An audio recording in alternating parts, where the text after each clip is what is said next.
예, 안녕하세요. 캐나다 회계세무 완전 정복의 영킴입니다. 오늘은 2024년 9월 26일 목요일 저녁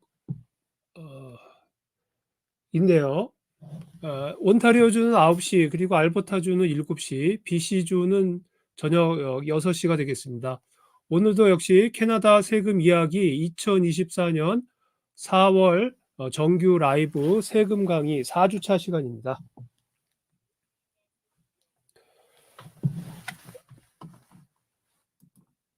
예, 안녕하세요. 예, 영킴입니다. 예, 오늘도 변함없이 찾아뵙게 되었습니다. 오늘 이제 네 번째 시간인데요.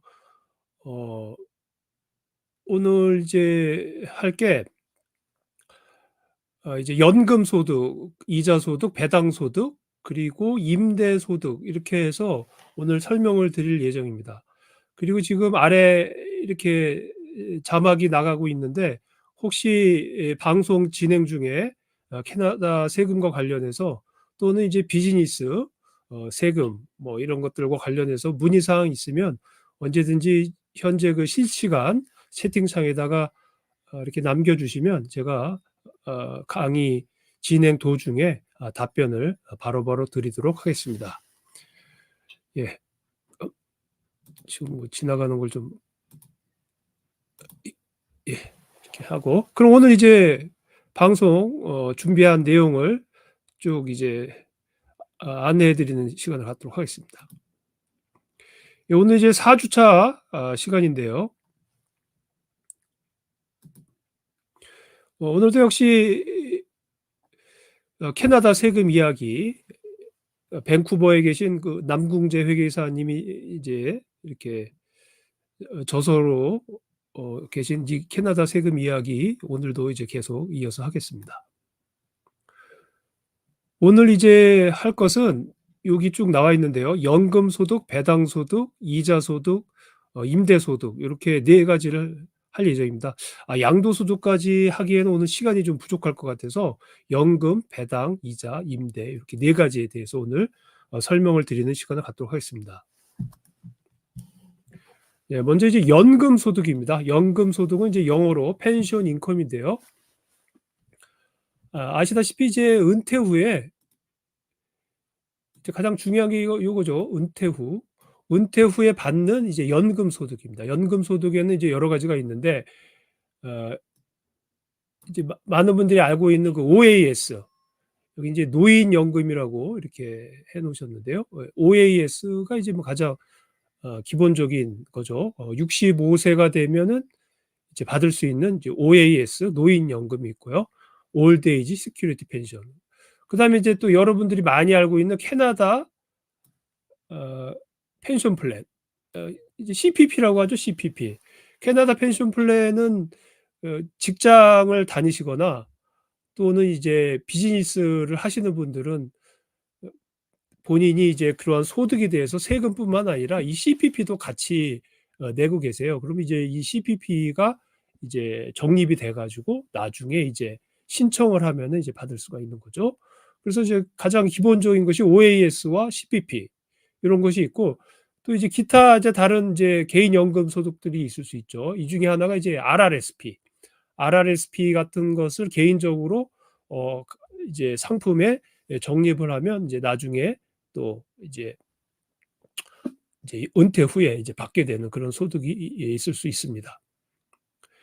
그리고 이제 먼저 OAS, 이 노인연금은 이제 언제 받을 수 있냐면은 이제 캐나다에서 거주를 얼마큼 했는지의 여부에 결정이 돼요. 그래서 기본적으로는 이제 보통 이제 40년을 하면, 캐나다에서 40년간 거주했다고 하면은 이제 전체액을 받을 수 있는 거죠. 그러니까 규정된 금액의 전체액을 받을 수 있는데, 그 현재 40년일 때 최대 받을 수 있는 금액이 여기 이게 718불입니다. 718불. 그래서 현재 1인당 한 달에 받는 거죠. 한 달에 최대 받을 수 있는 게 이제 718불이 되겠죠. 그래서 이제 노령연금, 그러니까 노인연금 40년 이제 거주하면 이 정도를 받을 수 있는 거고요, 최대. 근데 이제 40년을 거주하지 않으신 분들은 그 비율로 나뉘어요. 그러니까 예를 들어서 20년 거주했다 그러면 40년 중에 20년이니까 50%, 이 금액이 50%로 받을 수 있는 거죠. 근데 이제 이 노인연금은 기본적으로 최소한 10년 이상은 캐나다에 있으셔야 돼요. 이게 미니멈 조건이거든요. 10년 이상. 그러니까 10년 이상이 있으면은 이 금액의 이제 25%. 왜냐면 40년 중에 10년이니까 25%를 받을 수 있는 거예요. 그래서 최소한 10년은 거주해야 되고, 요 노인연금을 받으려면, 그리고 맥시멈으로 받으려면 40년, 40년을 이제 거주해야 되는 거죠. 그러니까 이제 뭐 한 20살 정도에 오면은 이제 60살이 되면은 40년이 되니까 5년만 더 있으면 이제 전체를 다 받을 수 있는 거고, 이제 중간에 오신 분들, 저 같은 경우에는 40살에 왔거든요. 그러니까 40살에 와서 이제 65살까지 산다고 치면 저는 25년 거주한 거잖아요. 그러니까 여기서 이제 40분의 25 정도의 비율만큼만 이제 노인연금을 받을 수 있는 거죠. 이렇게 이제 계산하시면 되고. 그다음에 CPP, 이제 국민연금은 이제 직장을 다니거나 또는 이제 사업소득이 발생을 해서 한 번이라도 연금을 냈으면은 이제 자격이 있어요. 그래서 그것을 모아가지고 주는데, 거기에는 이제 리타이어먼트 베네핏이라고 하는 퇴직연금, 또는 이제 서바이버 베네핏에서 유족연금, 그 다음에 디스어빌리티 베네핏이라고 해서 장애연금, 또는 자녀가 받을 수 있는 차일드 베네핏, 그 다음에 사망 시에 받는 데스 베네핏이 여러 가지 형태로 받게 돼요. 그래서 이런 자세한 거는 이제 연금을 다루시는 그런 전문가에게 문의를 해보시고, 어쨌든 이제 기본적으로 캐나다에서 이제 노인연금과 이 노인연금인 OAS와 그다음에 국민연금인 CPP, 이것이 이제 기본적인 연금 소득이 되겠죠. 그다음에 제가 이제 이 책에는 없는데 제가 인터넷을 찾아보니까 이런 게 있더라고요. 그래서 이걸 한번 간단하게, 그 여기서는 이제 노령연금이라고 했네요. 이제 뭐 노인연금이라고 하는 경우도 있고 노령연금이라고도 하는 경우가 있는데, 어쨌든 올드 에이지 시큐리티 펜션 OAS에 대해서 보면 여기 나온 거 보면은 이제 18세 이후에 최소한 10년, 아까 똑같죠? 18세 이후에 최소한 10년 동안 거주해야 한 65세 이상, 65세 이상인 캐나다 거주자에게 주는 거죠. 근데 이제 캐나다에 거주하지 않더라도 만약에 최소한 캐나다에서 20년 동안 거주했으면 캐나다를 떠나기 전날에 이런 합법적인 거주자이면 시민권자라고 하면은 역시 받을 수 있다고 또 합니다. 그래서 캐나다에서 거주하고 있지 않더라도 캐나다에서 최소 20년 거주했으면 또 역시 노인연금을 받을 수 있는 자격이 있고요. 근데 만약에 캐나다에서 10년을 거주하지 않았다, 그럼 어떻게 됩니까? 10년을 거주하지 않으면은 자격이 없죠. 캐나다에서 10년 이상을 거주하지 않은 경우에는 이제 자격이 없는데, 다만 어떤 경우가 있냐면 한국에 계셨을 때 국민연금을 납부하신 분이 있을 거 아니에요. 근데 그것을 해약하지 않고, 이민 오실 때 해약하지 않고 넘어오셨으면 10년이 안 되더라도 그 국민 여기 노인연금을 받을 수 있는 자격이 있는 거예요. 그래서 그 한국에서 국민연금을 납부했는데 그것을 포기하지 않고 이민을 오셨다면은 이제 한국에 남아 있으니까 그것을 이제 연계해 가지고 여기 이제 캐나다와 한국과의 체결한 어떤 사회보장 협정에 의해서 이제 10년이 안 돼도 노인연금을 받을 수 있다, 이런 게 있다고 합니다. 그래서 근데 대부분은 이제 보통 한국에서 연금을 다 일시적으로 받고 오시죠. 예. 받고 오는 게 일반적인데, 만약에 받지 않고 그냥 그대로 유지하고 오셨다면은 10년이 안 돼도 노인연금을 받을 수 있다. 뭐 요렇게는 이제 알고 계시는 게 좋을 것 같습니다. 예. 그다음에 요거는 이제 OAS 그 펜션, 어 OAS 요 펜션에 대해서 받을 수 있는 게 지금 2024년 기준, 요거 2024년 기준으로 아까 말씀드린 것처럼 718.33불을 받을 수 있고, 만약에 그것을 이제 늦춰서 이제 본인이 이제 늦춰서 이제 이렇게 신청을 하게 되면 좀 더 많이 받을 수 있어요. 그래서 790불을 받을 수 있다. 이제 그거고, 요것도 참 중요한데, 요게 뭐냐면 만약에 그 연금 수령하시는 분의 소득 금액이, 그 순소득 금액이 만약에 14만 2천 불을 넘는다 그러면 전혀 OAS를 받을 수가 없어요. 그러니까 아시다시피 캐나다는 이제 소득이 없으면 베네핏을 주고, 소득이 많으면 베네핏은 당연히 못 받고 이제 세금을 많이 내겠죠. 그런데 이제 이 OAS도 어떻게 말하면은 이제 저소득층인 노인, 어, 그 시니어라고 해야겠죠. 저소득층 시니어를 위한 이제 일종의 베네핏이라고 볼 수 있기 때문에 14만 2천 불 정도의 그 소득이 있으신 분은 받을 수가 없다. 이것을 이제 알고 계시기 바랍니다. 그리고 이제 또 14만 2천 불은 그 못 받는다고 그랬잖아요. 근데 이제 그것뿐만 아니라 여기 이제 그 8만 6천, 그 이게 뭐냐면은 OAS를 일정 소득이 넘으면 또 일정 부분을 또 세금으로 떼어가요.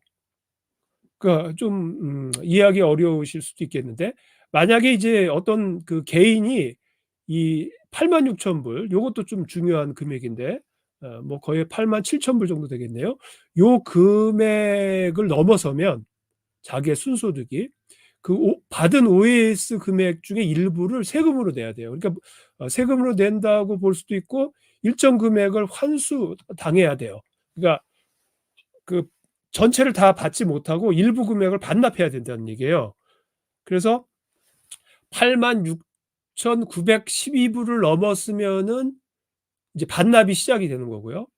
그 다음에 14만 2,609불이 되면 전체를 반납을 해서 하나도 못 받게 된다. 이제 그런 얘기거든요. 그래서 8만 6천 불보다 소득이 적은 분들은 뭐 신경 쓸 필요가 없죠. 100%다 OAS를 받을 수가 있는데 8만 6,900불을 넘어서는 순간 조금씩 이제 그 받은 OAS의 일부를 반납해야 돼요. 그거를 클로우백이라고도 하거든요.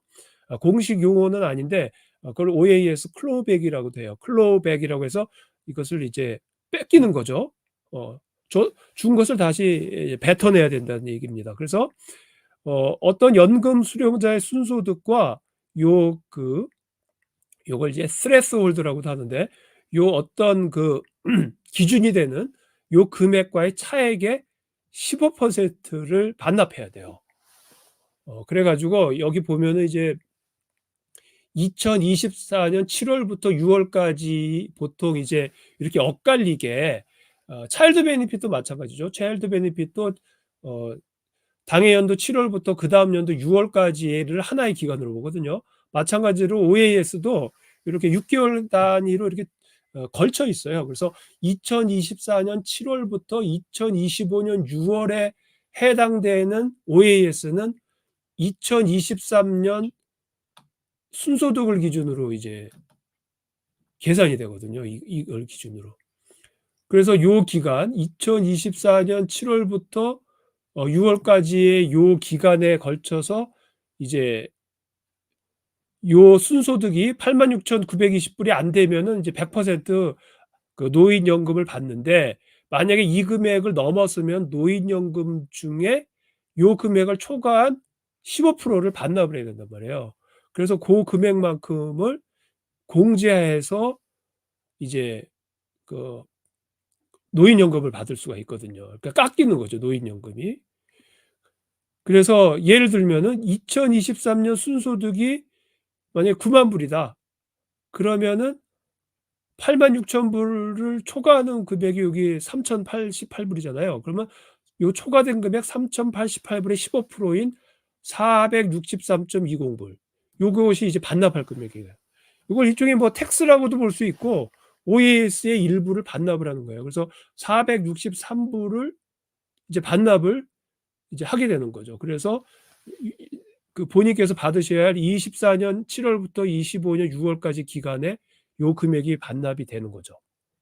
그래서 반납을 이제 하게 된다. 그래서 그리고 142,609불을 초과하는 경우에는 결국 이렇게 계산을 하다 보면 전액이 돼요. 그래서 다 전액을 이제 반납하게 된다. 그래서 일정 금액을 넘어서면 노인연금은 반납을 해야 된다. 이제 그거를 이제 참고로 알고 계셔야 됩니다. 그럼 나중에 이 반납된 것은 다음에 소득세 할 때 이제 공제 신청, 소득 공제 신청을 할 수가 있어요.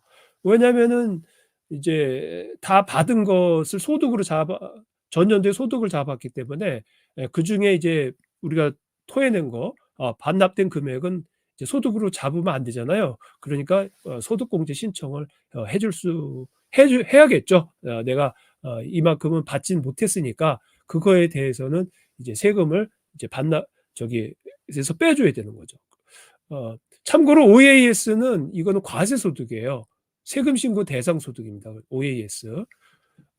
다음에 나오는 그 GIS하고는 좀 달라요. GIS는 비과세 소득인데 OAS는 과세 소득이에요. 그러니까 이 과세 소득을 반납했으니까 반납된 것은 소득공제 신청을 해줘야겠죠. 뭐 그런 식으로 이제 구조가 이루어져 있습니다. 다음은 이제 GIS라고 또 이제 우리가 그 OAS를 알면 또 GIS도 알아야죠. GIS는 또 완전 그 저소득층, 이제 OAS를 받는 시니어 분들인데 그 시니어 분들의 소득이 굉장히 낮다. 그러면 또 이제 추가로 GIS라고 하는 이제 보조금을 또 지급이 됩니다. 그래서 영어로는 Guarantee Income Supplement라고 하는데 여기 잘 보시면 이제 요건이 있어요. 그래서 일단 65세가 넘어야 되고요. 그다음에 캐나다에 살고 있어야 됩니다. 캐나다에 안 살면 안 줘요. 그다음에 이제 OAS를 받고 있어야 됩니다. OAS를. 요런 이제 세 가지 요건을 만족하면서 이제 예를 들어서 개인 혼자 산다 그러면 요 21,768불 이하여야 돼요. 21,768불 이하인 사람은 이제 요 GIS를 받을 수 있고 이제 그 배우자의 어떠한 형태, 배우자가 소득의 형태에 따라서 요 이제 그 한도 금액이 다 달라요. 그래서 뭐 배우자도 OAS를 받느냐 그러면 이제 배우자 2명 합쳐야 되니까 가족 그 부부 간의 소득이 28,000불 이하여야 된다. 또 배우자가 OAS를 전혀 안 받는다 그러면 52,000불까지. 배우자가 또 얼라원스라는 걸 받는다 그러면 40,000불까지. 뭐 이렇게 해서 약간의 그 금액 차이는 있지만 어쨌든 노후연금 보조금은 이제 그 OAS를 받는 시니어이면서 캐나다에 거주하시는 분인데 소득이 낮으신 분, 이런 분들은 추가로 더 이런 서플리먼트 보조금을 받을 수 있다. 이것도 참고로 알고 계시는 게 좋고, 요렇게 받는 GIS는 비과세 소득입니다. 예. 아까 OAS는 과세 소득이지만 GIS는 비과세 소득이다. 요 점도 참고로 알고 계시면 좋을 것 같습니다. 요게 이제 그 우리 그 지금 설명드린 GIS 그거예요. 그래서 여기 보면은 이제 본인이 독신이냐 아니면 배우자가 어떻게 되고 배우자의 소득이 어떤가에 따라서 요렇게 이제 쭉 이제 소득 금액에 그 이제 스레스홀드 금액이 다 다르고 그다음에 맥시멈으로 매월 받을 수 있는 이제 금액이 이제 GIS죠. 예를 들어서 이제 싱글인 경우에 이제 최대한 받을 수 있는 GIS 금액이 1,000불이나 되죠. 그리고 오히려 OAS보다도 더 많이 받아요. 예. 어떻게 보면. 예. 그래서 이제 요렇게 돼 있다. 최대 1,000불씩 받을 수 있다. 1,072불 이렇게 돼 있네요. 이렇게 해서 GIS까지 설명을 드렸습니다. 그다음에 이제 기타 연금 소득 중에는 이제 요건 RRIF구나. 요건 뭐냐면은 요 RRIF는 그 Registered Retirement Income Fund라고 해 가지고 우리가 RRSP를 가입한 다음에 만 71세가 넘으면 71세가 넘는 12월 이전에 요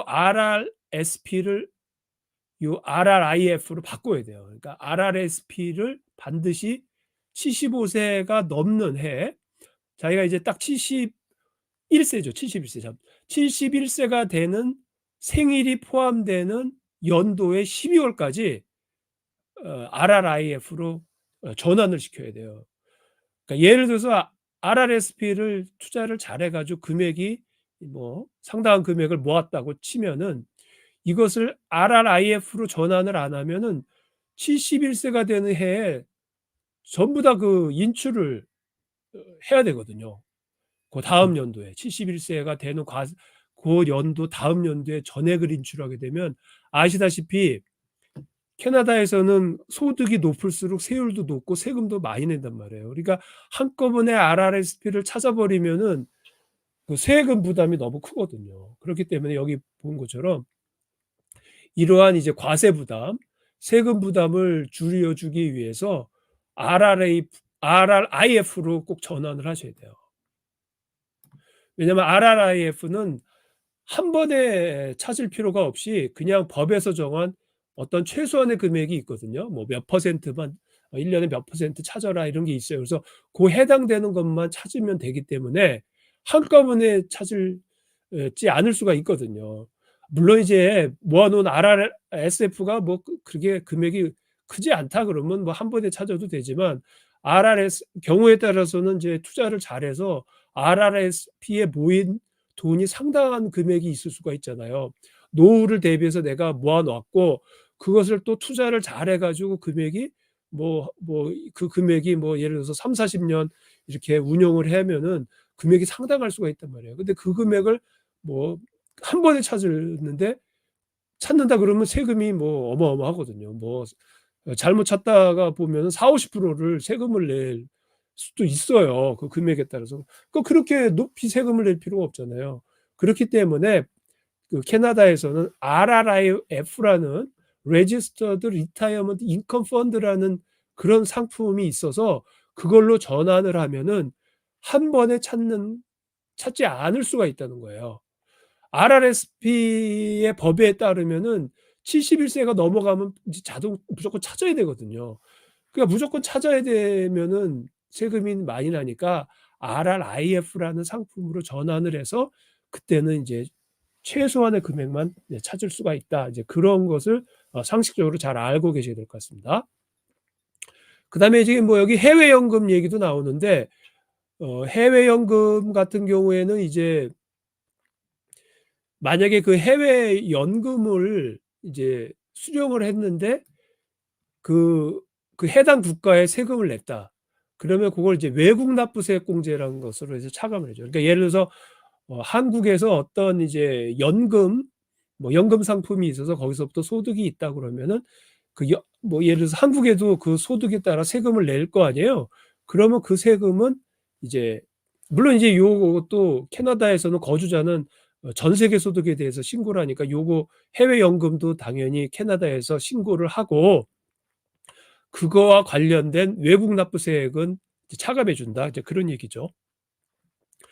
그리고 이제 조세 협약에 따라서 비과세되는 연금이 있다. 예를 들면 이제 한국에서의 국민연금 이런 거는 이제 그 한국 캐나다 조세 협약에 따라서 이제 이게 이제 근데 비과세는 아니에요. 비과세가 아니고 어떻게 되냐면은 총소득에 일단 포함을 해서 신고를 해요. 한국에서 받은 국민소득을. 그리고 과세 소득공제라는 게 있거든요, 밑에. 거기서 차감을 해요. 그러니까 넣었다가 빼요. 다시. 넣었다가 빼고 그러면 인제 우리가 그 과세 표준이라고 하는 과세 소득 금액이 taxable income이 제로가 되잖아요. 그러면 이제 세금은 결과적으로 없는데 여기서 넣었다가 공제해서 빼야 돼요. 이런 절차를 거치게 됩니다. 근데 이제 여기서 빼면 이제 반드시 CRA에서 그게 도대체 어떠한 연금이냐라고 이제 또 그 세부 조사가 나올 수가 있기 때문에 반드시 그 신고하실 때 한국에서 받는 국민연금에 대한 과세 자료를 잘 갖추고 계셔야 됩니다. 왜냐면 요거 인제 자주 물어보고 세무조사가 나오거든요. 그러니까 세무 검토라고 해야 되나? 그렇기 때문에 그것을 잘 이제 보관하실 필요는 있어요. 예. 자 그럼 이것으로 이제 연금소득 마치고 이제 배당소득에 대해서 말씀드리겠습니다. 배당소득은 이제 영어로 디비던드 인컴이라고 하는데요. 배당소득, 디비던드 인컴. 그 우리가 이제 딱 배당 그러면 이제 뭐가 이제 투자를 했을 때 받는 이제 소득이다. 이렇게 이제 우리가 인제 뭐라 그러죠? 직관적으로 이해할 수가 있잖아요. 디비덴드. 어떤 것을 이제 인베스트먼트를 하면 거기에서 받는 이제 하나의 과실이라고 볼 수 있겠죠. 그것을 우리가 그러한 소득을 갖고 이제 세금 신고를 해야 되는 거죠, 그런 소득이 발생했다면. 그래서 이제 보통 우리가 직관적으로 생각하면 뭐 금융기관이나 어떤 투자 회사에다가 투자를 해서 거기서 나오는 이제 배당금 소득. 그래서 이제 보통 이제 이런 투자 회사에다가 투자를 하면 이제 그 연말에 뭐 T3, T5, T5013 이런 슬립들이 막 날라와요. 거기에는 이제 본인께서 투자한 소득에 대한 이제 여러 가지 거래 내역들, 또 거래를 통한 뭐 배당 소득이라든지 뭐 양도 소득이라든지 여러 가지의 그런 것들이 이 슬립에 적혀 가지고 오거든요. 그러면 이 슬립을 가지고 이제 개인소득세 신고를 하는 거죠. 그중에는 이제 배당 소득 부분도 있다는 거죠. 이런 것을. 그래서 이렇게 투자를 통해서 나오는 것이 배당 소득이고, 배당 소득에 대한 이런 슬립을 금융기관으로부터 받게 됩니다. 그러면 이것을 모두 빠짐없이 해서 이제 신고를 해야 되는 거죠. 근데 이제 이 배당이라는 게 나는 뭐 투자를 하는 게 없으니까 뭐 '배당은 뭐 나한테 중요한 것이 아닐 거다.'라고 생각하는데, 의외로 그렇지가 않아요. 왜냐하면은 만약에 제가 이제 보통 이제 그 유튜브 동영상을 만드는 걸 보면은 이제 비즈니스에 대한 것을 많이 설명을 해 드리죠. 비즈니스 회계를 어떻게 해야 될 거냐, 뭐 세금을 어떤 신고를 해야 되냐, 이제 이런 걸 하면서 제가 이제 처음에 이제 말씀드리는 것이, 한국 분들이 캐나다에 와서 살다 보면은 결국 기승전 비즈니스다.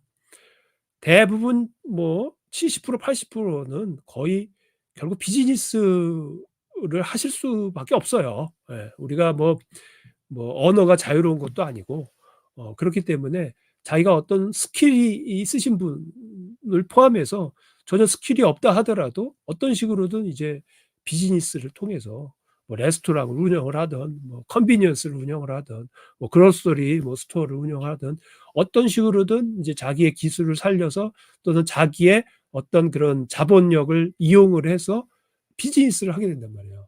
그럼 비즈니스 하는 방법에는 두 가지가 있다고 그랬죠, 항상. 개인이 있고 그다음에 법인을 이용해서 이제 비즈니스를 한단 말이에요. 근데 개인은 어차피 비즈니스 소득은 으로 과세를 하기 때문에 그거는 이제 나중에 설명을 드릴 건데, 만약에 회사를 설립을 하면은 회사는 회사고 나는 나거든요. 그러니까 내가 회사의 주주라 해서 내가 그 회사 법인을 통제할 수 있긴 하지만, 그 법인과 나는 또 별개의 주체이기 때문에 결국 그 법인으로부터 돈을 내가 인출을 할 경우에는 그것이 하나의 소득으로 보는데, 그 인출하는 방법, 법인과 개인 간의, 개인 주주 간에, 법인과 개인 주주 간에 돈이 이제 이렇게 인출을 하잖아요. 법인에서 내가 돈을 빼잖아요. 그러면 그 소득을 우리가 배당 소득으로 본단 말이에요. 물론 이제 그 개인 주주를 마치 직원처럼 해서 그 인건비의 형태로 회사의 돈을 개인이 빼갈 수도 있어요. 그럴 경우에는 이제 우리가 지난 시간에 말씀드린 그런 근로소득 의 형태로 이제 가져갈 수가 있죠. 그러려면 이제 세금도 공제해야 되고 CPP도 공제해야 되고 뭐 그런 게 있는데, 그런 식으로 해서 근로소득의 형태로 법인의 돈을 개인 주주가 인출할 수도 있고, 그런 거 없이 그냥 그런 공제 없이 인출하면 그거는 일종의 배당 소득으로 되기 때문에, 내가 어떠한 이제 투자 기관에 투자를 하지 않는다 하더라도 비즈니스를 통해서 캐나다에 법인을 세워서 여기로부터 내가 돈을 인출을 한다, 그러면 그게 배당 소득이란 말이에요. 그렇기 때문에 에 비즈니스는 제가 말씀드렸죠. 캐나다에 이민 온 1 세대는 무조건 비즈니스에 관심을 가져야 되고 대부분이 비즈니스를 한단 말이에요. 근데 비즈니스를 또 회사를 설립해서도 많이 하시거든요. 그러면은 내가 비즈니스를 하면서 돈을 벌어 가지고 이 회사에서만 놓을 수 있는 게 아니고 그중에 내가 또 내 생활을 위해서 빼가야 되잖아요. 그 빼갈 때 그게 배당이란 말이에요. 주주가 법인으로부터 받은 돈, 그게 배당금이거든. 그렇기 때문에 배당금이라는 게 꼭 투자를 하는 사람만이 관심을 가져야 되는 항목이 아니고 내가 비즈니스를 생각한다. 그럼 이 배당금에 대해서 잘 알고 계셔야 돼요. 특히 이 배당금 중에 이거 non eligible 이라는 게 있는데 요 non eligible 디비던드라는 걸 받게 돼요. 이게 뭐냐면은 이제 이거 뒤에 설명드릴 텐데 이 보통 일반적인 그 비즈니스 하시면서 법인은 대부분이 스몰 비즈니스세요. 그래서 스몰 비즈니스는 캐나다에서 특례적인 그런 규정이 있어서 세금이 굉장히 낮아요.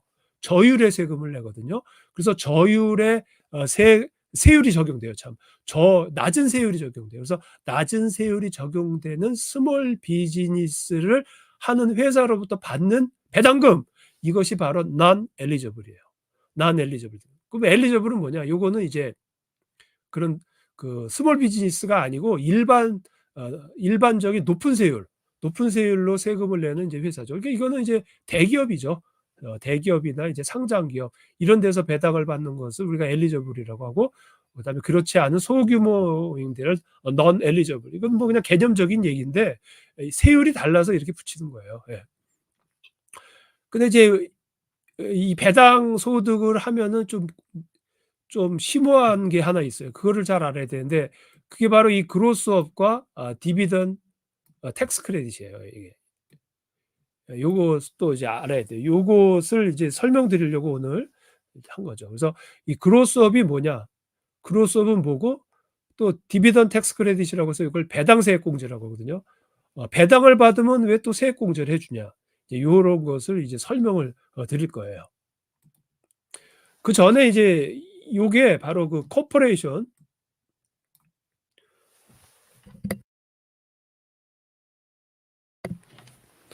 요게 이제 2024년 이제 회사 이제 코퍼레이션의 그 텍스 레이트예요. 코퍼레이션은 개인 소득과 다르게 단일 세율이에요. 단일 세율. 개인 소득세는 누진 세율이라고 해 가지고 소득이 이제 높을수록 세율도 높잖아요. 그렇지만 이 회사는 하나의 단일 세율로 적용돼요. 다만 여기 이제 그래서 보면은 이렇게 여러 가지 세율이 있는데 일단 이 비즈니스 리밋이라고 해 가지고 그 순소득 금액이 50만 불 이하이면은 그걸 다 스몰 비즈니스라고 봐요. 스몰 비즈니스. 스몰 비즈니스라고 보거든요. 그래서 이 스몰 비즈니스는 세금이 낮아요. 여기 보시면 이제 일단 페더럴 한번 볼까요? 페더럴만 보면은 일반적인 회사는 15%, 일반 대기업은 15%를 내는데 스몰 비즈니스에는 9%뿐이 안 내요. 9%. 그러니까 상당히 이제 세금을 이제 낮춰준 거죠. 이 스몰 비즈니스에 해당. 대부분 이제 다 스몰 비즈니스세요. 뭐 대기업을 운영하지 않는 이상은 처음에 시작을 하는 이민자들은 다 스몰 비즈니스죠. 그래서 페더럴은 9%고 예를 들어서 이제 그분이 알버타에 거주한다. 그러면 이제 지방 그 알버타 주정부에도 있으니까 2%. 그래서 결과적으로 그 연방 정부와 주정부 합쳐서 11%. 그러니까 11%만 내면 돼요. 내가 회사를 운영해서 이제 이익이 났을 때 내가 스몰 비즈니스를 운영한다 그러면 11% 단일 세율로 세금만 내면 되는 거예요.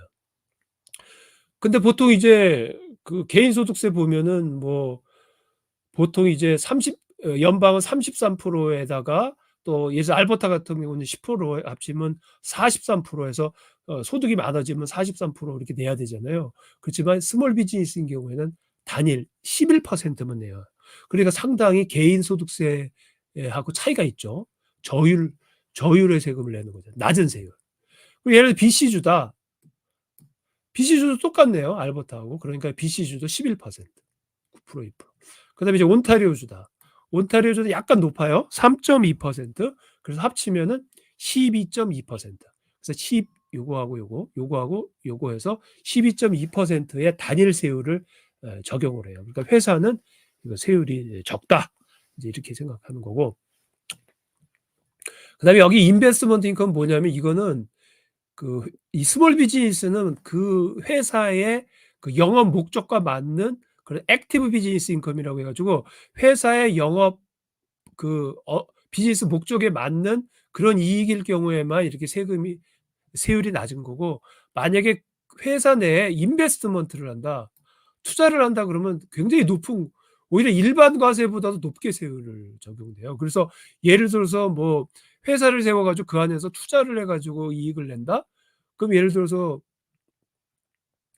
지금 BC주 같은 경우 봐요. 38% 에다 12%를 하면 이게 50%가 넘잖아요. 그래서 50.7%의 세금을 내야 돼요. 그러니까 이런 투자를 회사에서 투자를 하면 세율이 너무 높아요. 그러니까 가능하면 투자는 개인이 하는 게 낫죠. 개인 이름으로. 회사를 세워서 이렇게 투자를 한다거나 엄밀히 얘기해서 뭐 예를 들어서 임대업을 한다는 것도, 이것도 투자의 일종이거든요. 임대도 패시브 인컴이라고 하거든요. 그런 경우에는 이렇게 세율이 높아요. 그래서 어 이렇게 세율이 낮은 거는 업무 목적에 맞는 그런 영업 매출액, 그런 것에 대해서만 이렇게 세금이 낮다. 이제 이런 걸 이제 참고로 아시는 게 좋을 것 같고.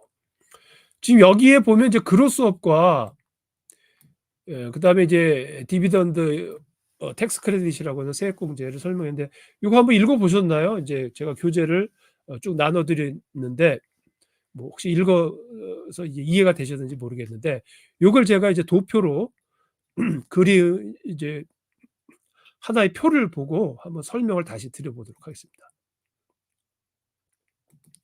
바로 요건데요.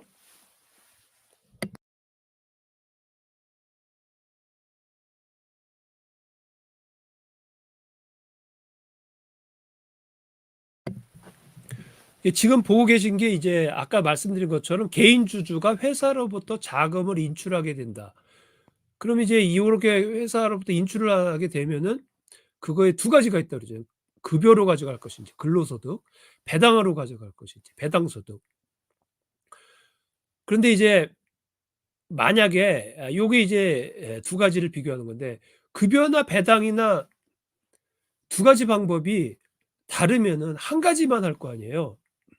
그 개인 주주가 그러니까 세금을 덜 내는 쪽으로 할 거잖아요.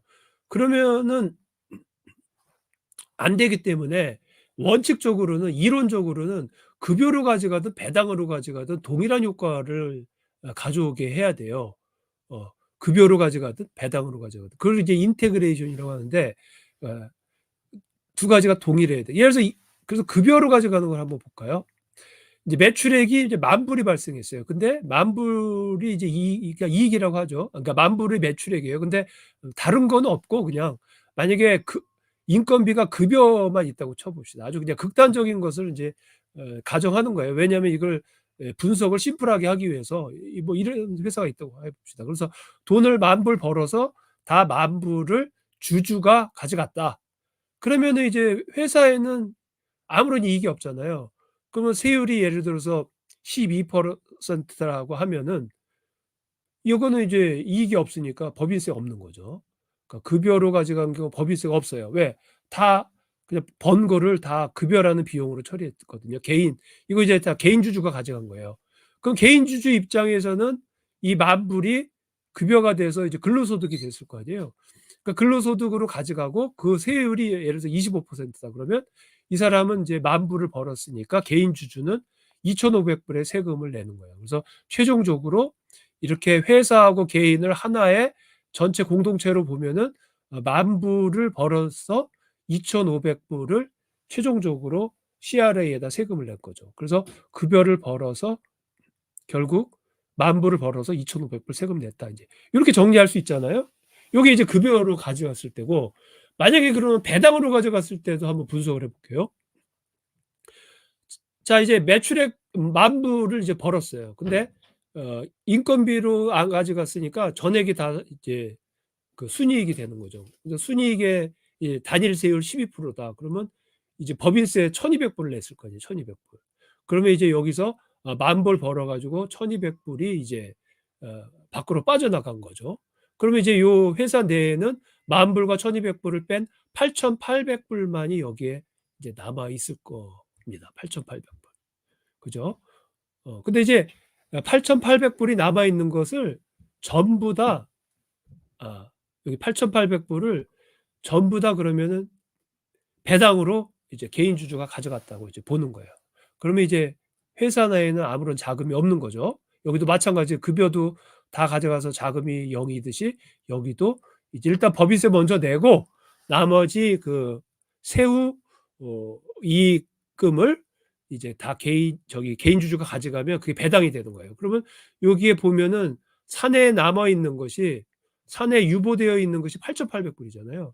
그러니까 8,800불을 이제 개인 주주가 간단 말이에요. 그러면은 배당 그러면 이제 우리가 일반적으로 생각하면 배당금 소득이 이제 8,800불이니까 그 8,800불을 갖고 배당 소득 신고를 하면 되겠구나라고 생각하는데 이제 그렇지 않다는 것이 바로 이 그로스업이거든요. 그렇게 계산하면 안 되고 이 그로스업이 뭐냐면은 8,800불로 계산하는 것이 아니고 이미 세금을 그 회사 단계에서 냈기 때문에 요 세금 낸 것을 다시 합쳐줘요.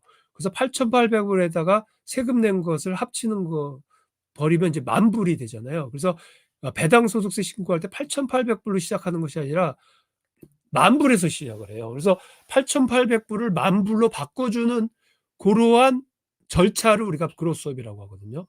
그럼 이걸 왜 하냐면 여기서부터 이제 세금을 다시 계산해요. 그래서 10,000불로 한 다음에 소득세 25%라고 하면은 2,500불이 이제 산출세액이 나오죠. 근데 2,500불을 다 내는 게 아니고 이 법인 단계에서 우리가 법인세를 이미 냈잖아요. 그렇기 때문에 요 법인 낸 거를 이름을 바꿔서 배당세액공제라고 해요. 아까 말한 그 디비던드 텍스 크레딧. 그래서 배당세액공제를 요거 낸 거를 1,200불을 빼줘요. 그러면은 소득세는 1,300불만 내면 되는 거죠. 그러면은 결과적으로 이걸 전체 공동체로 보면은 회사하고 나를 법인세 그러니까 회사 단계에서 법인세 1,200불 내고 그다음에 개인 단계에서 1,300불을 냈기 때문에 결국 이 경우도 2,500불을 낸 거잖아요. 그러니까 이쪽에 급여인 경우도 CRA에다 2,500불 낸 거고 이것도 배당으로 해도 결국 알고 보니 다 해 보면은 2,500불 낸 것처럼 해서 두 가지를 동일하게 효과를 만들어 줬잖아요. 이것을 이제 급여와 배당 인테그레이션이란 건데 결과적으로 배당 소득은 그래서 이런 급여와 마찬가지의 효과를 가져오게 하려면은 계산을 정확하게 해야 된단 말이에요. 그렇기 때문에 그로스업을 해서 이걸 올려주고 그다음에 법인에서 낸 세금을 배당세액공제 형태로 빼주고 그렇게 하면 급여와 동일한 효과를 가져온다. 그래서 그로스업과 그 텍스 크레딧 그런 방식이 이제 있는 거예요. 그래서 법인의 소득을 전환하는 과정에서 그것을 이제 올려주는 것을 이제 그로스업. 아까 8,800불을 10,000불로 다시 바꿔주는 효과. 그게 이제 그로스업이고, 그다음에 법인이 납부한 세금 1,200불을 개인소득 계산 시에 다시 빼주는 거.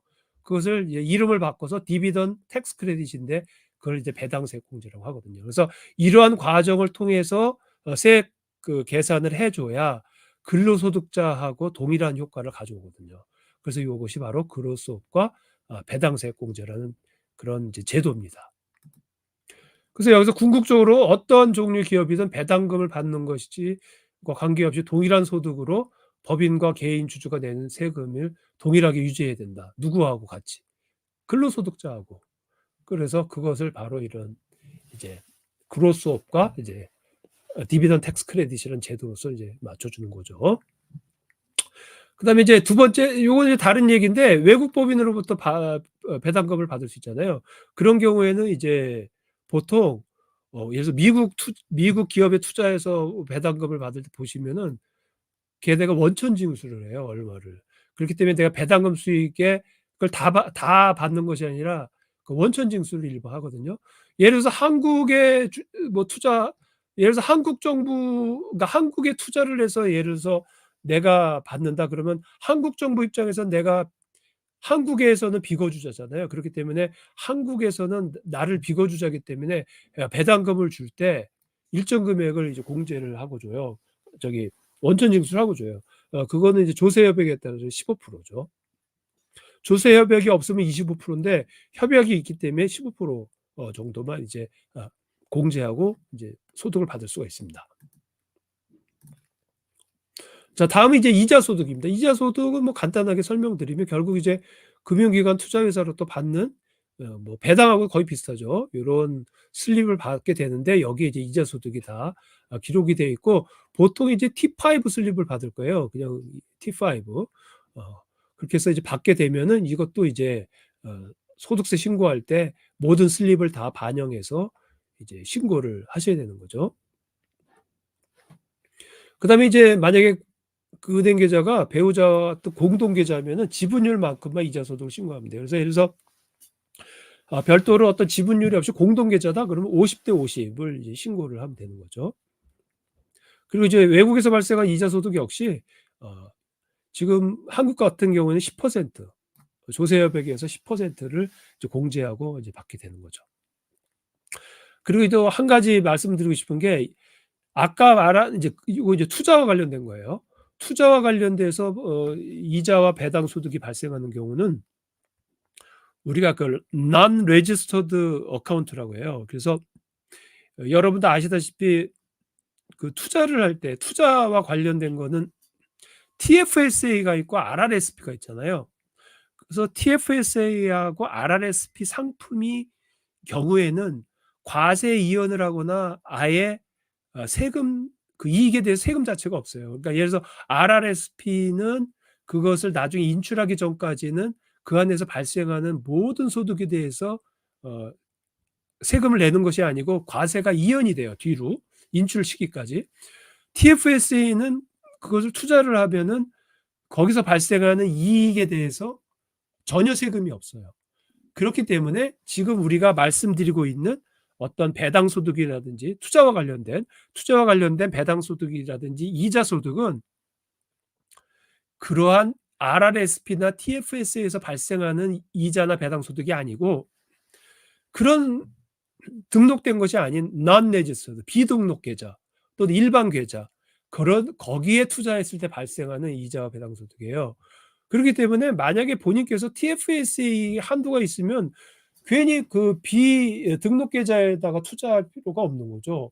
TFSA로 하면은 거기서 이자가 발생을 해도 세금을 안 내는데 그걸 잘 모르고 보통 이제 어떤 분들은 이제 금액이 큰 금액임에도 불구하고 TFSA가 있는데 거기다 안 넣고 그냥 일반 계좌에 넣어서 이제 이자 소득이 나오면 그걸 그냥 세금을 내는 경우가 있어요. 그런 분들은 본인이 TFSA 이제 한도가 얼마인지를 잘 보시고 먼저 그 TFSA를 채우시는 게 맞는 거죠. 왜냐하면 거기서 발생하는 이자나 배당은 다 세금이 없으니까. 다만 이제 TFSA 할 때 주의할 거는 너무 많은 돈을 넣으면 안 되고 그 한도 금액 본인이 얼마큼 넣을 수 있는지 한도를 먼저 확인하시고 1차적으로 그다음에 먼저 투자는 그런 TFSA 계좌를 통해서 하는 게 세금을 절약할 수가 있는 거죠. 그런 걸 모르면은 그냥 일반 계좌에다 넣어버리면 거기서 나오는 소득은 발생하는 즉시 이렇게 T슬립이 발행이 돼가지고 세금 신고를 해야 되거든요. 그러니까 투자에 관심 있으신 분들은 항상 TFSA나 RRSP 먼저 채우고 그 다음에도 이제 돈이 여유가 있으면 그때 가서 이제 non-registered 일반 계좌에다 이제 투자를 하는 것이 절세를 할 수 있는 방법이기도 합니다. 다음에 이제 마지막으로 오늘 임대소득. 임대소득은 아시다시피 이제 어떤 본인이 이제 살고 있는 집이 아니고 또는 상가 뭐 이런 것을 통해 가지고 이제 발생하는 이제 월 임대소득. 근데 이제 잘 아셔야 될 게 만약에 손실이 발생하면은 손실도 합산을 할 수 있다는 거예요. 그래서 만약에 임대 사업을 하셨는데 손실이 나온다 그러면은 오히려 다른 소득하고 합산해서 신고를 할 때 세금을 절약할 수가 있는 거죠. 그래서 뭐 오히려 이제 이런 부동산에 관련된 것을 계산해 봐서 오히려 손실을 날 수도 있어요. 예를 들면은 어떤 일정 기간 동안에 그 임차인을 그 테넌트죠. 임차인을 찾지 못하면은 그냥 비워 놔야 되잖아요. 그렇게 되면은 비워 놓게 됐을 때 비워 놨다 하더라도 뭐 이자 비용이라든지 뭐 유틸리티 비용이라든지 재산세라든지 이런 것들은 나가니까 이런 경기가 안 좋을 때는 임대 손실이 나올 수도 있죠. 그러니까 임대 손실이 나왔을 때는 그냥 그걸 손실이니까 그냥 놔두지 마시고 그것을 이제 항상 그 개인소득세 신고할 때 합산 대상이거든요. 그러니까 손실이 났더라도 합산해서 신고를 하면 조금이라도 세금을 줄일 수가 있으니까. 그리고 손실이 나서 세금을 못 줄이면 요거 이제 2월이 되거든요. 2월 손실. 그래서 2월이 돼서 그다음 연도에 이익이 발생하면 그때 또 이제 뭐 상계할 수가 있으니까 반드시 부동산도 이런 부동산 임대소득 같은 경우도 잘 이제 결산을 해가지고 반영을 해서 신고할 필요가 있어요. 그래서 이제 그런 결산을 할 때 손익계산서가 있어요. 손익계산서 뭐죠? 그러니까 수익과 비용, 수익과 비용을 기록한 그 표죠. 그래가지고 그것을 수입의 합과 비용의 합을 뺀 그것이 이제 기록된 표가 이제 손익계산서인데 손익계산서가 있어야 이제 임대소득 신고를 할 수 있는 거고 그렇기 때문에 회계 기장이 필요한 거죠. 회계를 해야죠. 회계 처리. 뭐 사업소득처럼 복잡하진 않지만 임대소득도 역시 그 회계 기장이 필요해요. 그래서 어떤 것이 소득 항목인지 어떤 것이 비용 항목인지를 정리해서 그것을 최종적으로 손익계산서를 만들어야 되는데 그러기 위해서 이 기록이 필요하죠. 기록이 바로 회계 기록이죠. 그다음에 이제 경우에 따라서는 본인이 이제 그 주택에서 본인이 사는 부분이 거주하는 부분이 있고 또 일부분을 또 임대한다. 그럴 때는 그 면적 부분만 따로 계산을 해가지고 어, 비용을 이제 안분하는 거죠. 그러니까 예를 들어서 내가 모기지 비용이 있다 그러면은 그 모기지 비용을 전체를 비용을 떠는 것이 아니고 내가 그 임대하고 있는 그 임대를 주는 비용. 그래서 그 임대 비율을 임대 면적 대 전체 면적으로도 할 수 있고 임대한 방의 개수 대 전체 방수 이렇게도 계산할 수가 있어서 이런 식으로 안분해서 비용을 나눠야겠죠. 예. 전체를 다 하면 안 되죠. 왜냐하면 그 주택의 일부는 내가 또 살고 있고 거주하고 있고 일부만 임대한 거니까 전체적인 그 비율을 비례식으로 해가지고 비용을 청구를 하셔야 됩니다. 그래서 이제 여러 가지 여기 보면 이제 공제 가능한 이제 임대 비용이 있는데 요거를 이제 요번 시간에 잘 알고 계시면 좋겠죠. 그래서 이런 그 합리적인 비용이 있다면은 당연히 이제 그 임대소득에서 차감해 가지고 최대한 그 순이익을 줄이는 거죠. 비용 합리적인 비용이 있다면 다 공제를 받으셔야 되니까 무엇이 있는지를 아는 것도 절세하는 방법일 수가 있는 거죠. 정확히 알아야 되니까. 그래서 여기 나오는 거죠. 이제 광고비가 있습니다. 어드버타이징. 광고비는 이제 내가 임대를 위해서 뭐 광고를 했다든지 뭐 또는 이제 세입자를 구하기 위해서 어떤 이제 그 뭐죠 리얼터 같은 사람들에게 돈을 줬다 그러면 반드시 영수증을 잘 청구해서 그 비용을 이제 광고비로 비용 처리를 할 수 있는 거죠. 그다음에 이제 보험료. 만약에 내가 그 부동산에 어떤 보험료를 지출을 하고 있다. 그러면은 이제 그걸 또 비용 처리해야 되는데 원칙적으로는 그 해당 연도 비용이어야 돼요. 그래서 보험료를 어떻게 보면 이렇게 엇갈리게 낼 수가 있잖아요. 그러니까 예를 들어서 그 보험료의 적용 시기가 뭐 7월부터 내년 6월까지다. 이렇게 되면은 올해 7월부터 12월까지 예. 그 부분만이 이제 해서 해당 그 기간의 비용만이 사실은 이제 비용 처리가 되는 거예요. 그러니까 어떻게 보면 발생주의라고 하는데 무조건 이제 돈 나간 것이 아니라 그것이 커버되는 그 기간 그거를 해서 정확하게 사실은 그 기간에 대한 비용만을 처리해야 된다. 그런 게 있고. 이자 비용. 만약에 이걸 이제 그 해당 투자 부동산을 임대 부동산을 취득할 때 뭐 모기지에 대한 이자가 있다. 그럼 그 이자도 역시 비용 처리가 되는 거죠. 근데 원금은 안 돼요. 그러니까 원금 보통 이제 여기도 원리금을 같이 내는데 원금 부분은 비용이 아니죠. 그거는 내가 그 돈을 예를 들어 부동산 구입을 위한 구입액에 에, 충당하기 위해서 그 대출을 받은 건데 그 대출 원금은 뭐 비용 처리되는 부분이 아니고 그 대출 원금에 대한 발생하는 이자 비용 부분 그것만이 이제 경비 처리가 되는 겁니다. 그다음에 이제 사무실 경비라는 게 있는데 오피스 요거는 이제 뭐 장부 기록을 위해서 구입하는 무슨 사무용품이라든지 뭐 우편물 뭐 이런 거 관련된 거는 이제 사무용품. 그다음에 법률이나 회계 비용. 내가 그래서 임대 회수와 관련해 가지고 뭐 변호사를 써 가지고 임대 회수를 했다든지 계약, 또는 이제 장부 정리나 세금 신고를 위해서 지급한 회계사 비용들, 요런 전문가 비용들은 이제 비용 처리가 가능한 거죠. 그 대신에 이제 유의하실 게, 보통 이제 부동산을 사거나 팔 때도 변호사나 뭐 리얼터한테 주는 비용 있잖아요. 어. 리얼터는 참 취득할 때는 안 내지. 매각할 때만 내니까. 어쨌든 이런 취득과 매각을 통해서 발생하는 전문가 비용은 이 당해 비용 처리 대상이 아닙니다. 그러니까 취득 시 내는 거는 그 부동산의 임대 부동산의 원가에 해당되는 것이고, 매각할 때 지출하는 그 법률 비용은 그 양도소득 계산 시에 매각 비용으로 해야지, 이 임대 쪽의 비용으로 하면 안 되는 거예요. 그러니까 이게 사실 차이가 있거든요. 왜냐면 임대 수익에서 떨면은 요것이 100%가 비용 처리가 되는데, 양도소득은 아시다시피 50%만 과세가 되기 때문에 비용도 50%만 비용 처리가 돼요.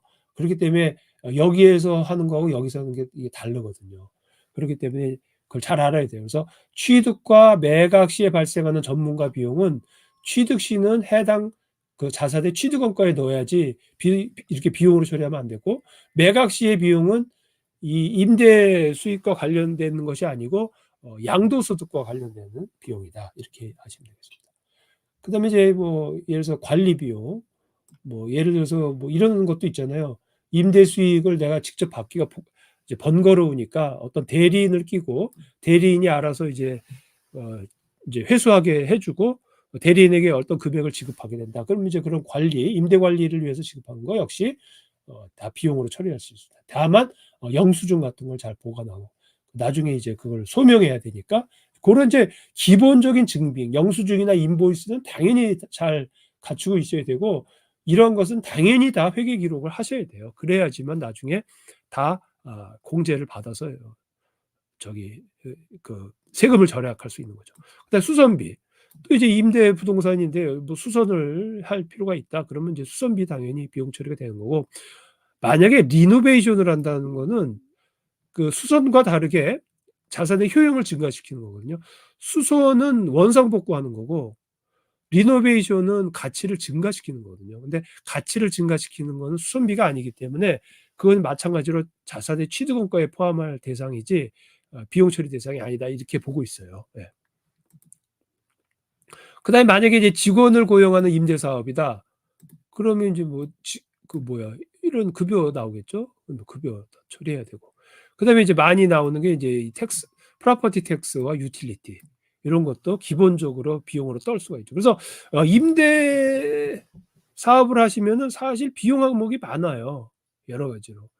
그렇기 때문에 그러한 부분을 통해 가지고 차감을 해서 그 최종적인 임대 순소득을 이제 줄여 나가야겠죠. 그렇게 해서 이제 세금을 이제 절세할 수가 있는데, 세금적인 측면에서 보면 이러한 이제 여러 가지 비용들을 차감을 해서 이제 그 소득 금액을 줄이니까 세금을 절세를 할 수 있는데, 역으로 생각하면 이렇게 많은 비용이 발생하려면 과연 임대 사업을 하면 좀 뭐 마진이 많이 남는 건지, 실질적으로 이익을 남기려고 하는 건데 이렇게 여러 가지 부대 비용이 많다면은 과연 이제 임대 사업이 수익성이 있는 건지는 잘 모르겠습니다. 그거는 뭐 임대 사업을 하시는 분이 알아서 사업적인 판단을 하시는 거고, 세금과 관련해서는 이렇게 여러 가지 비용을 이렇게 차감할 수 있는 항목들이 여러 가지가 있으니까 꼼꼼하게 챙기셔 가지고 나중에 이제 세금 신고를 하시면은 이제 절세를 할 수가 있는 거죠. 그다음에 이제 그 해당 부동산 있잖아요. 그 부동산에 대한 그 감가상각비도 있어요. 그래서 그 투자 부동산에 대한 이제 감가상각비도 비용 처리를 하면 조금이라도 세금을 이제 발생시킬 수 있는데, 세법에서는 이런 감가상각을 임대 손실이 발생할 정도까지는 감가상각을 인정은 안 해요. 그러니까 임대소득을 0으로 만드는 범위까지만 감가상각을 할 수 있는 거지, 이 손실이 발생하는 때까지 감가상각은 안 돼요. 그러니까 감가상각에 이제 한도가 있는 거죠. 너무 많이 해서 손실이 나오면 인정이 안 되기 때문에 그 임대소득을 0으로 만드는, 0으로 만드는 순간까지만 감가상각 비용을 처리할 수가 있는 거예요. 근데 실무에서는 보통 이제 우리가 주거용 주택을 임대하는 경우가 많잖아요. 그러니까 주거용 사는데. 근데 이 주거용 주택 임대할 때는 이 감가상각을 안 하는 게 좋습니다. 감가상각을 하면 오히려 손해예요. 왜냐하면은 감가상각을 안 해야지 나중에 그 용도 변경, 예를 들어서 임대를 놨다가 본인이 살 수도 있고 본인이 살다가 임대용으로 바꿀 수도 있잖아요. 이런 경우에 그 여기 그 섹션 언더 뭐 이런 게 있는데 요 규정에 따르면은 감가상각을 하지 않은 주택이어야지만 임대주택을 나중에 매각할 때 4 년까지를 주거주지로 봐 줘요, 4 년까지를. 이게 뭔 얘기냐면은 최대한 임대주택을 팔 때, 그러니까 임대를 하기도 하고 주거용으로도 사용하기도 하고 그러면은 예를 들어서 이제 10 년 동안 보유했는데 내가 6 년을 거주하고 4 년을 임대했다 그러면 40%에 대해서 양도 차익을 계산을 하거든요, 나중에 팔 때. 근데 이제 그러니까 당연히 주거용으로 그러니까 프린시플 레지던시로 썼으면은 프린시플 레지던시라고 해서 그 주거용 주택은 면세잖아요, 아시다시피. 그래서 내가 10 년인데 10년 계속 주거용으로 사용하면 10 년에 대해서 다 면세이기 때문에 뭐 지지난 시간인가 2주 전에 제가 말씀드렸을 거예요. 비과세 중에는 주거용 주택 파는 것에 대한 양도소득 비과세라고 했단 말이에요. 그러니까 내가 10 년을 보유했는데 10년 동안 주거용으로 사용하면은 100% 비과세란 말이에요. 그런데 그것을 예를 들어서 4 년을 임대주택을 했다. 그러면 그 양도 차익에서 그 주거용으로 보유한 6 년은 면세고 4 년은 즉 40%는 세금을 내야 돼요. 왜냐하면 임대주택은 주거용이 아니기 때문에 투자 자산이었잖아요. 그렇기 때문에 임대주택으로 사용한 기간에 대해서는 우리가 양도소득세를 내야 된단 말이에요, 그 양도 차익에 대해서. 그런데 뭐가 있냐면 이 섹션 이거 어쩌고 이거 있잖아요, 이거 규정을 적용을 하면은 요걸 파일링을 하면은 그렇게 용도가 주거용에서 임대로 용도가 변경됐다 하더라도 최대 4 년까지를 또 주거주지로 지정을 해줄 수가 있어요. 그럼 뭐냐면은 이 규정을 잘 이용하면 내가 10 년간 어 보유했는데 6 년간 주거용으로 쓰고 임대주택으로 4 년간 했단 말이에요. 그러면 원래 40%는 양도세를 내야 되는데 이 규정을 적용을 하면 4 년간 또 주거주지로 보는 거예요. 그럼 10년 다가 주거주지용으로 되는 거예요. 내가 임대를 썼음에도 불구하고 그런 어떤 혜택을 받을 수 있는데 그 혜택 규정에 보면은 감가상각을 하지 않아야 된다는 거예요. 그러니까 감가상각을 해서 떨어 먹었으면 이게 안 된다, 애초에. 이런 혜택을 못 받아요. 근데 감가상각을 하지 않으면은 이러한 용도 변경에 따른 것에서 최대 4 년까지를 주거주지로 지정받는 그런 게 있어요. 그래서 그런 것을 혜택을 보려면 이 감가상각을 하면 안 된다 이거죠. 근데 이거는 뭔 말인지 복잡하면은 제가 그 그 제가 만든 동영상이 있거든요, 동영상. 그 동영상을 보면 주택 용도 변경 시 세법성 유예 이런 동영상이 있어요. 이거를 주택 용도 변경 이렇게 치면은 돼요. 제 여기 가 가지고 여기 주택 뭐 한번 해 볼까? 잠깐만요. 이걸 한타로 바꿔야 되는데 예. 주택 용도. 이게 주택 용도로만 딱 치면 여기 나오잖아요, 여기. 제일 처음에 나오네. 주택 용도. 이거를 한번 들어보세요. 이거 15 분짜리인데 이걸 보면은 여기에 용도 변경 뭐 주거주지로 쓰다 임대로 바꾸고 또 임대로 쓰다 주거주지로 그렇게 되면은 이게 이 시점에서 문제가 돼요. 그러니까 예를 들어서 주거주지에서 임대로 바뀌면은 여기가 이제 면세가 끝나고 과세가 되는 시점이거든요. 그렇기 때문에 요것에 대해서 뭐 이것을 뭐 간주 처분으로 본다. 용도 변경 복잡한 게 있는데 이럴 경우에 이제 나중에 양도소득을 계산을 하게 된단 말이에요. 왜냐 임대를 했기 때문에. 그때는 주거주지가 아니기 때문에 100% 비과세가 아니에요. 그러니까 임대한 기간까지는 과세란 말이에요. 그런데 이 섹션 뭐 어쩌고 저쩌고 45-2, 45-3을 하면은 이걸 최대 4년까지를 그 임대로 썼다 하더라도 요 4년까지를 비거주지로 보기 때문에 아까 예를 들은 것처럼 내가 10년을 보유하고 6년은 거주지로 쓰고 4년을 임대를 했다 하더라도 요것을 이제 신고를 하면은 10년 다가 그냥 문제없이 세금에 문제가 없어지는 거잖아요. 4년을 다 주거주지로 봐준다니까 임대주택을. 그래서 이 규정을 잘 아시면은 나중에 이제 다 임대주택으로 했다 하더라도 다 비거주자로 볼 수 있단 말이에요. 최대 4년까지. 근데 이거를 적용할 때 요건 중에 하나가 아까 말씀드린 감가상각을 하면 안 된다는 거예요. 그래서 내가 임대를 하면서 조금이라도 뭐 좀 세금 덜 내려고 그 주택을 감가상각을 해가지고 막 이렇게 세금을 좀 덜 내려고 좀이라도 비용을 더 반영하려고 감가상각을 하면은 그 당시에는 임대소득을 줄여서 세금을 덜 낼지는 모르겠으나 나중에 이런 용도 변경에 따르는 양도소득에 대한 불리하죠. 그렇기 때문에 관행적으로 보통 이 주거용 주택은 감가상각을 안 해요.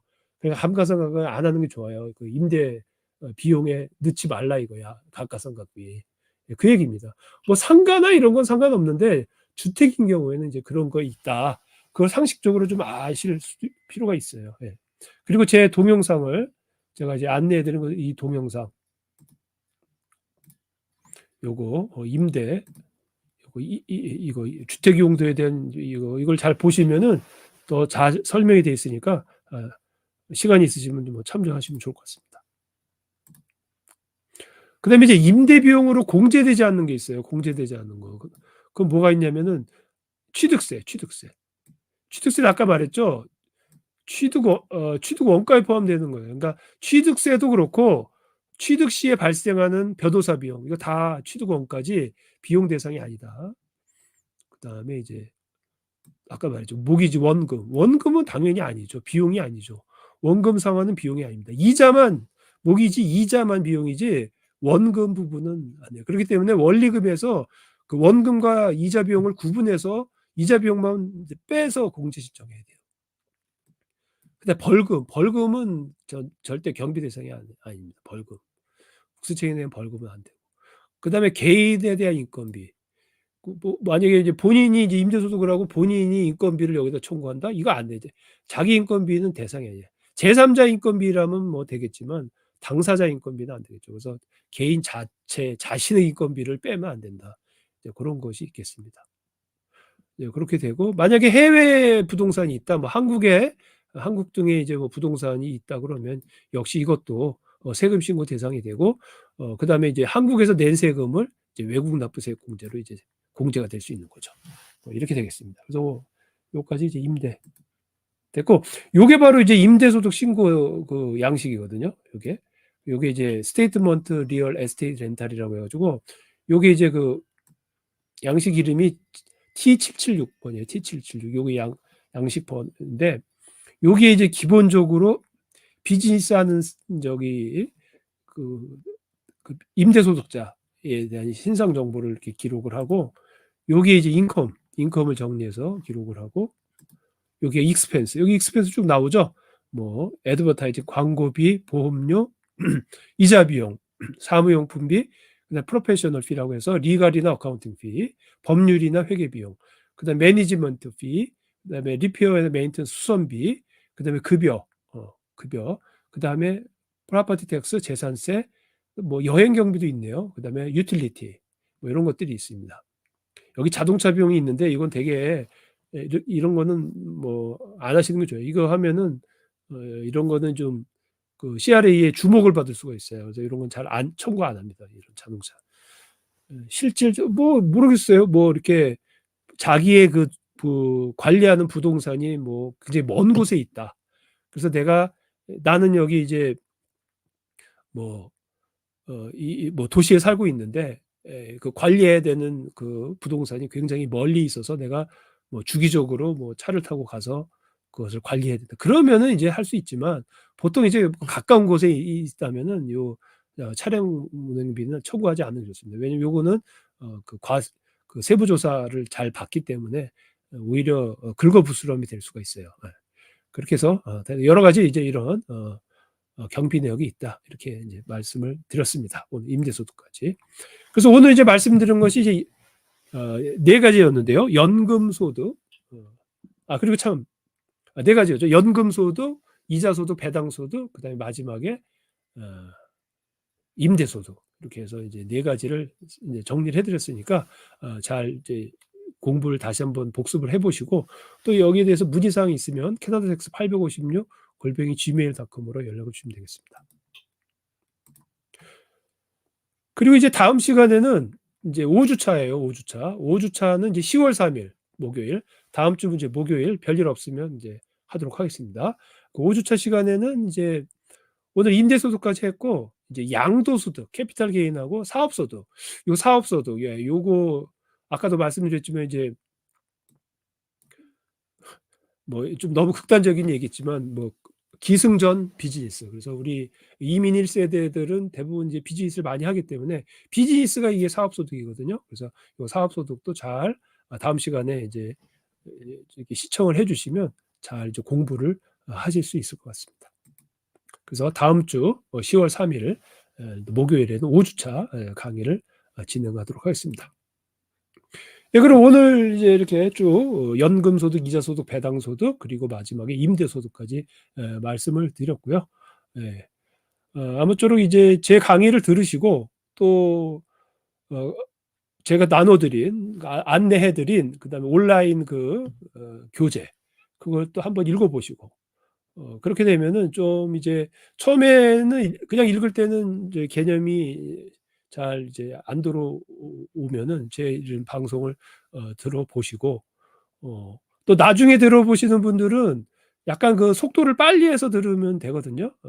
그러니까 제가 뭐 1시간 정도 강의를 하니까 좀 속도를 빨리 해서 하면 좀 빨리 들을 수도 있어요. 그래서 필요한 부분만 이제 들으면 캐치해서 들으면 되니까 뭐 그렇게 활용하셔도 되고 해서 어쨌든 제가 이제 지난주부터 해서 이제 지난주에는 급여소득, 근로소득 이제 얘기해 드렸고 근데 오늘 이제 이자와 배당 그리고 연금 그다음에 임대소득, 부동산 임대소득까지 했고 이제 다음 시간에 이제 양도소득하고 비즈니스 소득, 사업소득 이렇게 하면 이제 아주 기본적인 소득은 다 얘기 드린 거예요.